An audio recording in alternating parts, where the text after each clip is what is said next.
आंवला नवमी की कथा है।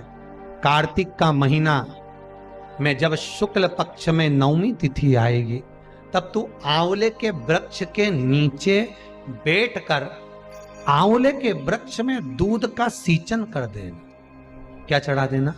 दूध। तू जा, तू ये कर ले। आंवले के वृक्ष के नीचे बैठकर जब तू आंवले पर दूध चढ़ाकर पूजन करेगी और उसी आंवला के वृक्ष के नीचे बैठकर जब तू अन्न का भाग ग्रहण करेगी तब तेरा मुख में निवाला जाते ही वो औषधि का काम करेगा और तेरे शरीर की काया ठीक हो जाएगी।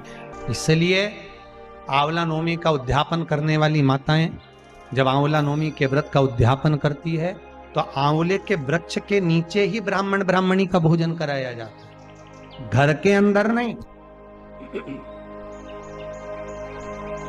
घर के अंदर भोजन नहीं कराते।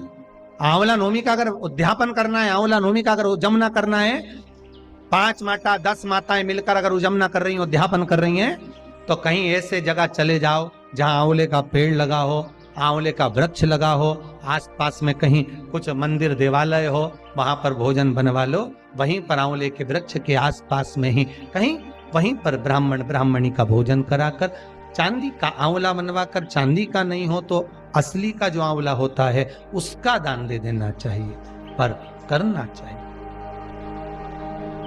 आंवला नवमी के पूजन में कथा आती है कि एक वैश्य की धर्म पत्नी के गर्भ से संतान नहीं थी और जब संतान नहीं है उसका मन बड़ा दुखी था। वैश्य जो था, बनिया जो था, वो भगवान की भक्ति में डूबा रहता। उसको दुख पत्नी जब बोलती थी ना कि अपनी औलाद नहीं है, मैं निसंतान हूं, मेरे यहां संतान नहीं है, पति समझा देता था भगवान ने देना होगा देगा, भगवान पर भरोसा रख, विश्वास रख।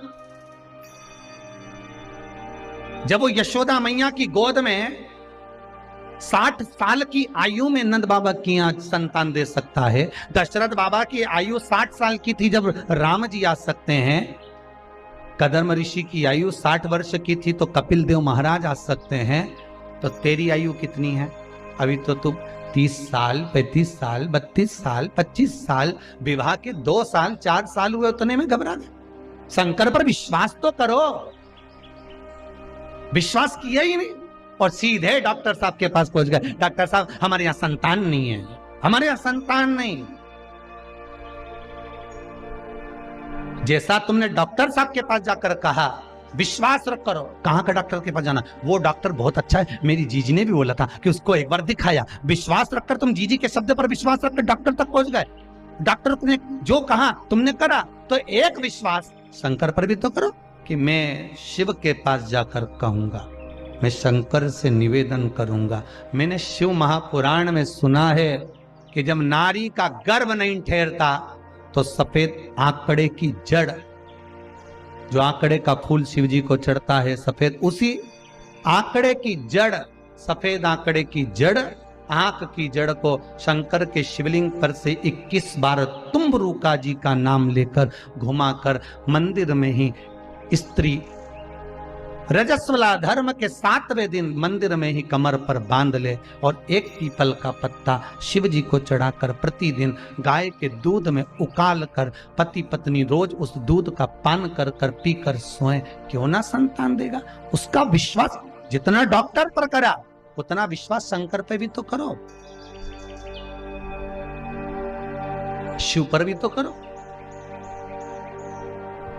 पर विश्वास रखकर मांगोगे तो दुनिया की कौन सी खुशी है जो बाबा नहीं दे सकता, वो सब लुटा देता।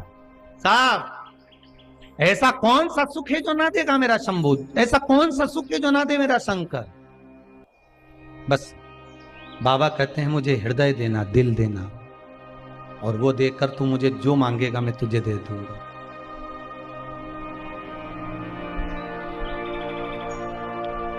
वैश्य की पत्नी, आंवला नवमी की कथा, आंवला नवमी का व्रत कहता है।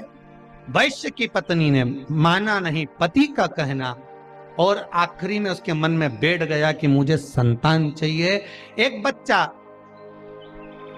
कुएं में पानी खींचने गया था अपनी माता के कहने पर, ये पीछे से जाकर अपना नाम बोलकर धक्का दे दी कि इसको मैं बलि देती हूँ भगवान को उसको, और मेरे घर संतान हो जाए। ये आ गई, आ तो गई, पर कुछ दिन बाद संतान तो नहीं हुई, पर पूरे शरीर पर कोढ़ हो गई, पूरा शरीर बेकार हो गया। जब शरीर टपकने लगा, गिरने लगा, पति से कहा, मैं एक बात कहना चाहती हूं। बोलो क्या हो गया? जीवन में अगर दुख आए, तकलीफ आए, कष्ट आए, तो तुमने पूर्व में जो पाप कर्म करा है उसका प्रायश्चित करिए। भगवान के मंदिर में जाकर, शंकर के मंदिर में जाकर निवेदन करिए। पति ने पूछा वैश्य ने, क्या बात है, क्या हुआ, क्या ये तो बताओ, क्या हुआ, हो क्या गया है, बोलिए क्या हुआ।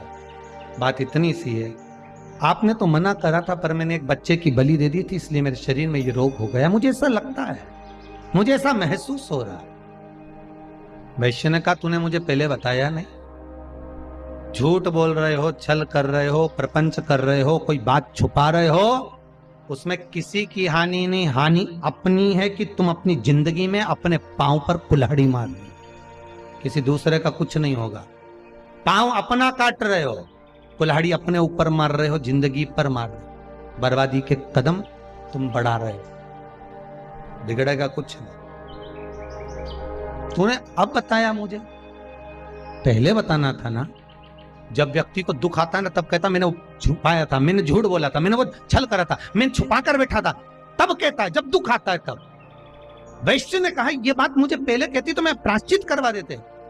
झूठ, छल, कपट, बेईमानी, प्रपंच की बात पहले ही प्रस्तुत कर दो, सब ऐसा हो रहा है, सब ऐसा चल रहा है, तो कुछ निर्णय निकल सकता है, भगवान माफ कर सकता है।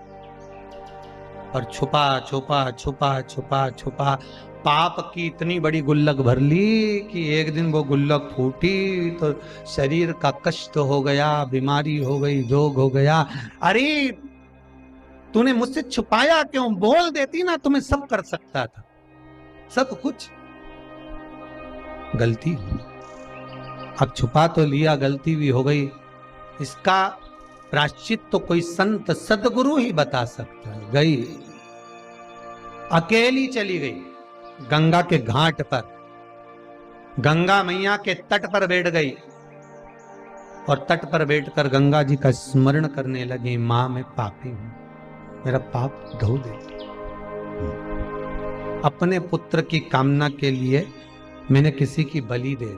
बहुत ध्यान देना महाराज, अपने सुख के लिए दूसरे का बुरा कभी मत सोचो।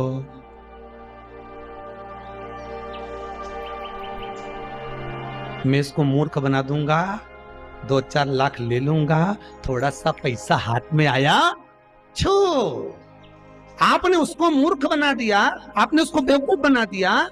वो भोला था, आपने उसको सब कुछ बना दिया, पर आपने तो बना दिया, पर वो ऑनलाइन है, देख रहा है, सब कुछ खाते में मौका मिलेगा। उसकी लाठी में, उसके डंडे में थोड़ा सा समय लगता है, पर देता जरूर है। और जब वो देता है तो उठ नहीं पाता।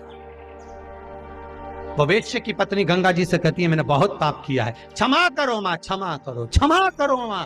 गंगा के जल में नहाती नहीं, बैठी रही घाट पर। वो वैश्य की पत्नी गंगा के घाट पर बैठी, पर गंगा को नहाया नहीं, गंगा का आचमन नहीं करा, बस सामने बैठकर रोज रोती है, प्रार्थना करती है, मस्तक रगड़ती है, मां क्षमा करो। गंगा एक स्त्री का रूप लेकर सामने प्रकट हो गई, हाथ में कमल का पुष्प था, लेकर आई। गंगा जी ने उसको दिया, देकर कहा, तुम कौन हो? मैं वैश्य की पत्नी, मेरे घर में संतान नहीं थी, तो मैंने दूसरे के कहने पर, उन्होंने कहा था बलि देना पड़ेगी, मैंने बलि दे दी एक दूसरे के पुत्र की, और मेरा शरीर ऐसा हो गया। फिर कहूंगा, अपने सुख के लिए दूसरे को दुख मत दो। तूने गलती कर दी। गंगा जी बोली, तुमने गलती करी है, तुम माना तुम क्षमा मांग रही, पर गलती करी है तुमने, मां अब तो क्षमा कर दो। गंगा जी ने कहा, आंवला नवमी की कथा है, कार्तिक का महीना में जब शुक्ल पक्ष में नवमी तिथि आएगी, तब तू आंवले के वृक्ष के नीचे बैठकर आंवले के वृक्ष में दूध का सींचन कर देना। क्या चढ़ा देना? दूध। तू जा, तू ये कर ले। आंवले के वृक्ष के नीचे बैठकर जब तू आंवले पर दूध चढ़ाकर पूजन करेगी और उसी आंवला के वृक्ष के नीचे बैठकर जब तू अन्न का भाग ग्रहण करेगी, तब तेरा मुख में निवाला जाते ही वो औषधि का काम करेगा और तेरे शरीर की काया ठीक हो जाएगी। उस वैश्य की धर्म पत्नी ने हाथ जोड़ लिए गंगा मैया के मां में जाती। आंवला नवमी के दिन पहुंच गई आंवले के वृक्ष के नीचे, पूजन करी, अर्चना करी, दूध का सींचन करा, थोड़ा सा भाग मुख में लिया, वो निवाला अमृत बन गया और उसका काया ठीक हो गई, रोग मिट गया।